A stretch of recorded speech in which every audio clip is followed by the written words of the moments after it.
కూడేరు గ్రామం ఇట్లా field assistant అనేవాడు అతను మా సాగలేకి వచ్చినాడు. దౌర్జన్యంగా వచ్చి అక్వై చేసుకున్నాకి వచ్చుతున్నాడు. వాడు వాళ్ళు ఫీల్డ్ అసిస్టెంట్ వాళ్ళ అన్న కదిరేషు, వాళ్ళ నాన్న వెంకటేష్, వాళ్ళ సీనాను, వాళ్ళ అన్న వీళ్ళందరూ మమ్మల్ని కొడుతున్నారు సార్.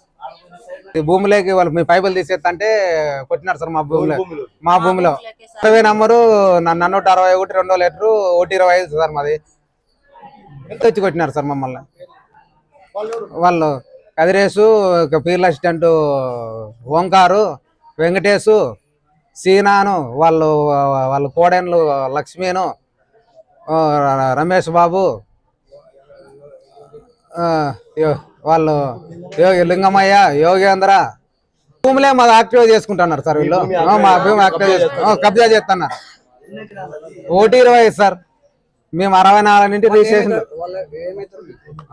64 ఇంటి రిజిస్ట్రేషన్ లో ఉన్నాం సార్. మేము ఇచ్చినాం సార్. పోలీసు వాళ్ళు వాళ్ళు ఒక్కరే ఉన్నారు సార్. కానిస్టేబుల్ వాళ్ళు ఏం పట్టించుకోవడం లేదు సార్. ఓంకారు రావడంలోనే ఆడమంచి అనుకోకుండా పల్ల కొడుతున్నారు సార్. పైపులు వేసింటే మా దాంట్లో తీసేసే పోయినాము. వచ్చి ఇట్లా వాస్తున్నారు సార్. మా వాళ్ళు మేము ఉంటుంది ముగ్గురే, వాళ్ళంతా 10 మంది ఉన్నారు. వచ్చి వాస్తున్నారు సార్. దిక్కు తెలియదు సార్. మాకు ఏమైనది అసలు కంపం పట్టిపోయింది సార్. ఆడ అర్జునంగా వాళ్ళు మా భూమిలోకి వచ్చి మా భూమి బిక్కుంటున్నారు సార్.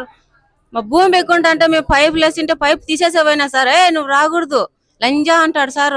పెద్ద మంచి మళ్ళాను అంటారు. కొడుకులు ఏమంటారు మాట అంటారు సార్. నన్ను జబర్దస్తంగా వస్తున్నారు సార్. అప్పుడే వేసింటే అప్పుడే తీసేసినాం పైపులు, కానీ మేము మళ్ళీ వేసినారు సార్ వాళ్ళు. కోడేరు మండలం కోడేరు గ్రామం కల్లా పొలంలో 461 2 లీటర్లు 2 ఎకరాల 50 సెంట్లు భూమి పైకి 120 సెంట్లు కదిరప్ప గారు, వెంకటేశు, శివయ్య మేము దాదాపు 60 సంవత్సరాల నుండి సాగులో ఉన్నాము. మాది 1964లో రిజిస్ట్రేషన్ ఉంది. ఈడగా రామచంద్రపురంతో నుండి మా తాతగారైన ఓబులేసు సిండ్రామైది కొన్నారు. ఆ భూమి మళ్ళీ 74లో సిండ్రామైది మా తాతకి ఇచ్చినాడు. మా నాన్నగారు కొన్నారు. 125లో మేము సాగులో 50 ఏళ్ళ నుండి ఉన్నాము.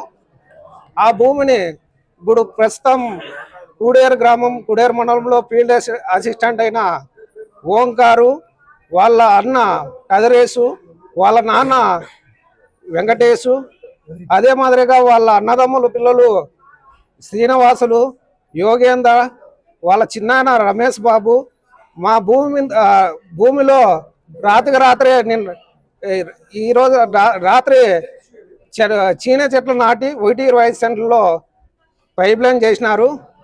ఎందుకు నాటినారు తొలగించండి అని మేము తొలగించే పోయింటే మమ్మల్ని విచక్షణంగా కొట్టినారు. వేట గొడవలతో, రాడ్లతో, పైపులతో విచక్షణంగా కొట్టినారు. అది మీడియాకు వారికి కూడా మేము వీడియో పెడుతున్నాము. అధికారులు కూడా మాకి మంత్రి గారు కూడా సమస్య చెప్పినాము. వాళ్ళు కూడా ఎంఆర్ ఆఫీస్కి చెప్పినారు. ఎంజాయ్మెంట్ కూడా సర్వే జరిగింది. ఎవరి భూమిలో ఎంత ఉండేది మాకి మంత్రి గారు కూడా స్పందించి చేపించినారు. ఎవరి భూమిలో ఎంత ఉండేది అది డిక్లేర్ కాకముందునే వీళ్ళు వచ్చి చెట్లు నాటినారు. దీన్ని ప్రభుత్వం దృష్టికి తీసుకుపోయి మాకు న్యాయం చేయాలని కోరుకుంటున్నాము. కోర్టులో 2004, 2005లో కూడా ఇది చెల్లదు అని మాకి కోర్టులో కూడా గెలిచినాము. కానీ కోర్టులో ఉన్నా కూడా ఇది వీళ్ళు భూములకి దౌర్జన్యంగా అక్వై చేస్తున్నారు. ఆర్డీఓ కోర్టులో కూడా ఇప్పుడు ఈ కేసు నడుస్తుంది. మాకి